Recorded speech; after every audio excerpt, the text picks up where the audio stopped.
spēlēsim spēles. Es nespēlēju spēles, un nelas arī grāmatas. Bet te ir tik forša. Visi putni lido. Es tās vienkārši nelasu. Nāc līdzi. Labi, varam pamēģināt, bet es nesaku, ka kaut kas sanāks. Ak, Dievs, Nu, spēlēsim uz kājām. Nu, labi, pamēģinam. Nāc pirksts tā.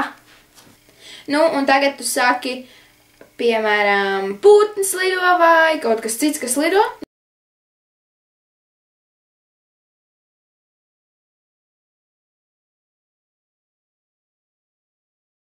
Tā, Zivs lido, kāmis lido, putns lido, zivs lido.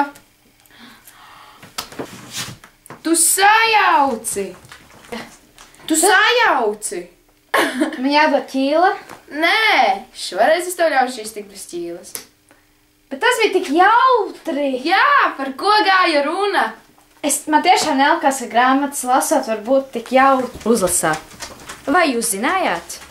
Ja pierādīts faksim mūsdienu jaunu, ka nelasa grāmatas, būtu ļoti ļauki, ja jūs katru reizi, kad lietojat datoru pēc stundas, ieturētu pārtraukumus. Un varbūt šajos pārtraukumus, tas, ko jūs vēlaties darīt, ir lasīt grāmatas. Jo ziniet, grāmatu lasīšana izraisa jūsu fantāziju. Viesības spēles zvaigznē pēc...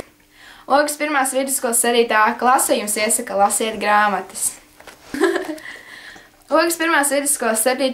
klase jums iesaka lasiet grāmatas. Atliciniet visas dienas režīmā kādu brīdi, lai palasītu grāmatu.